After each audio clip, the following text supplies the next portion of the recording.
PTF back with you to talk about the Breeders' Cup Filly and Mare Turf. And to do it with me, I bring in a woman who's usually the one asking me the questions on Sky Sports stateside, but the roles are reversed here. Very happy to welcome to the In the Money airwaves, Kate Tracey. Kate, how are things? So good, thanks, Peter. I know it's weird this way around, isn't it? The dynamic now of you asking me as the pundit, but it's quite nice to be on this side, to be honest. I feel like I'm kind of holding all the power now of information. Don't abuse it. That's my only No. request. Let's talk about this year's Breeders' Cup Filly and Mare Turf.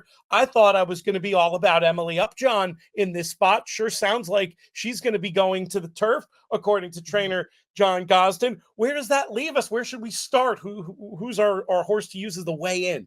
Wide open now, isn't it? Like you say, Emily Upjohn with Frankie Dettori taking the ride, going to go for the Breeders' Cup Turf instead, which has just meant that it has pushed this whole race wide open now. But I think we should probably start with Cinderella's Dream for Charlie Appleby, of course, sporting those Godolphin blue colours in here as well. And she's just a really likeable, really consistent type. She's won 6 of her 7 now, including the Grade 2 Saratoga Oaks, the Grade 1 Belmont Oaks, and she did have the option of the Taylor Stakes at Woodbine or the QE2 Challenge Cup at Keeneland as well. But I do think it's quite notable that Charlie Appleby is sending her straight here now as a result. And of course, for all that she's this globetrotter and it's kind of difficult to weigh up form, she's got the verdict over She Feels Pretty in the Belmont Oaks. And that looked a really smart performance in isolation, let alone the fact that She Feels Pretty easily went to win the QE2 Challenge Cup at Keeneland. So the fact her dam won over 10 furlongs, it just suggests that she'll get further in time as well. That's interesting to start with the Appleby runners, who, of course, have that USA form. How do the Europeans, do you think, stack up against that pair specifically? Are we looking, certainly not the strongest group from Europe we've seen, given some of the great ones over the years here, but are they serious contenders, the Euros? Not really. They're likable types, but they've still just got their own little cruxes that need to come to the fore. And Contenter's probably one of those. Of course, Aidan O'Brien, who's won this race once in the past with Tuesday, or Tuesday, as you guys like to say, of course, as well. We're adding the CH in for my accent. But Content, though, I mean, she's a cool filly, but she's just her own worst enemy, where she's so keen. She won the Group 1 Yorkshire Oaks over a mile 4, and it was thought by a lot of people that she was perhaps unlucky not to win the Irish Oaks prior to that. So she reversed the form with the winner of that at York. But then you thought, okay, she's going to go straight to the Breeders' Cup now. But she's had 2 more runs since York, and she's been disappointing in both of those. She was rotten keen when she went to Longchamp in the Prix de l'Opera over 10 furlongs, and that was in a first-time hood. Didn't help her. Had the hood taken off last time out. Race didn't play to her advantage whatsoever. She was still keen early as well. But what she really wants, though, is fast ground, probably a mile 3, and she wants a good pace to aim at. So if you're talking about characteristics of a race that Content wants, this is ideal for her. It's just whether or not she behaves herself. Yeah, not easy when we're looking at these prices a few days out to figure that out. I did want to ask your opinion of Soprano. I became a very big fan of hers at Royal Ascot. We did see her stateside, and it was a rock solid effort, I guess you'd say, but nothing that had me coming away from it thinking, oh, she's definitely going to step up in 3 weeks and win the Filly and Mare Turf. Might I be underrating her? No, I'm very much on the same wavelength as you. It was a solid effort without anything that was going to blow you away and think that she's going to be able to take a step up to this grade. I mean, she's probably a fair price, really. Nothing more, nothing less than where she is currently. And that was her first time stateside last time out in the aforementioned QE2 Challenge Cup at Keeneland. And running into She Feels Pretty, who we know how good She Feels Pretty is. And she got the added blinkers that day. Second win at the top level with her success, and should have a right chance going into December. She should as well, shouldn't she? But Soprano, she's had a good, consistent year. Group 3 winner, placing in the matron. She's probably Group 3, Group 2 kind of filly now, really. But clearly she would have learned plenty from that experience last time out. And typical Euro, got away slowly and was always playing catch up after then. But she did stay on nicely and didn't shirk the issue. And she did come out of it with loads of credit. And the way that she stayed on would suggest she might get further, but you actually look at her pedigree. I don't know if she's going to get this trip. Yeah, it's as much as I like her, I don't see her being a big part of my bets in this one. So we have our In the Money Plus service where we have a ton of extra information on the Breeders' Cup, horse by horse write-ups. One of the things we have on there is figure equivalents for the European horses. My good friend Rob Dove, who we always call on the show, one of the top 10 pro punters in the UK today, puts this together. Folks interested can check it out at inthemoneypodcast.com/plus. But one of the interesting things as he was doing his figure equivalencies this year was on one of the runners in this race, Ylang Ylang, who, if you look at in terms of form figures, fits as a peripheral contender, at least for a race like this. But when you look at the raw kind of speed figures she's been running, looks on the outside looking in.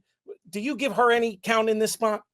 I don't like her at this price at all. It's really interesting you saying about the figures for her in here, and I would agree probably on the peripheral then for this. She hasn't fulfilled the potential that we wanted to see from her as a 2-year-old last season, where she looked like she could be something really special in her first 2 runs. But then the wheels slightly came off for her before she obviously got back to winning ways with a Group 1 towards the end of last year. So it's tricky to know what to expect from her going into this season. But of course, she's yet to win in 2024. Fairly uninspiring figures from our point of view in that time as well. And it was interesting that Ryan Moore did choose to ride her over Content in the Prix de l'Opera at Longchamp, which of course was notable. She was well backed as a result. The step up in trip should have suited her, but she just found nothing off the bridle. So I can't trust her. We're going to have a word from the sponsor of this video, and we'll come back with some selections for the filly and mare turf.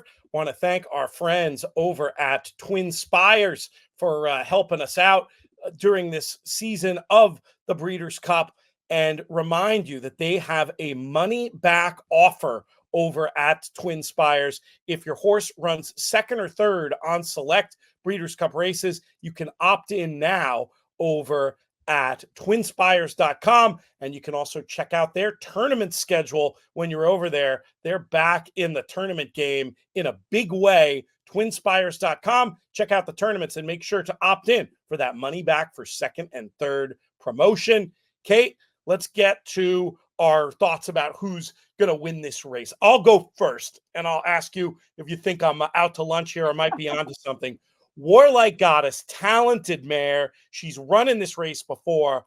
I thought looked like winning it at Del Mar 3 years ago when maybe making an early wide move to the lead. It eventually went to the Japanese runner, Loves Only You. Similar story, I thought, last time with Warlike Goddess, maybe making the lead a little bit too early against the boys in the Grade 1. Maybe here, with the right kind of ride, she could finally get her Breeders' Cup success in this filly and mare. Are you buying the case at all? I am. I really am. I like her a lot in here. And I think that her price, on our perspective, we've got her about 10-1 over here. I think that we're not treating her with enough respect with our prices because, as you say, the fact that she's gone to take on the boys and now she's moving back in against her own sex. And when you don't have Emily Upjohn in here anyway, I did think that Bill Mott's charge really looked like she could take full advantage of this. And she ran against the boys last year in the Breeders' Cup Turf, won by August Rodan. She doesn't mind taking on the boys. Gave Farbridge, as you say, a really good race in the Joe Hirsch Turf Classic last time out, and just entitles her a shot in what's a wide open year. Do you have another you'd put up ahead of her as a top preference, or perhaps something at a bigger price to maybe mess around with each way? Give me your idea of another interesting wager here. Yeah, I have a few ways to play this where, again, you've inspired me, Peter, for this about having different ways to play. You don't have to just nail yourself down to one win only bet in here. I think if Wingspan, if she takes her place in this race, I think she's the most interesting Aidan O'Brien runner by a distance. She's so inexperienced still in terms of the fact she's only just run this season, but she's been set some pretty tough tasks. And last time out, her second behind Kalpana. That was in the British Champions Fillies and Mares Stakes, a Group 1 contest at Ascot.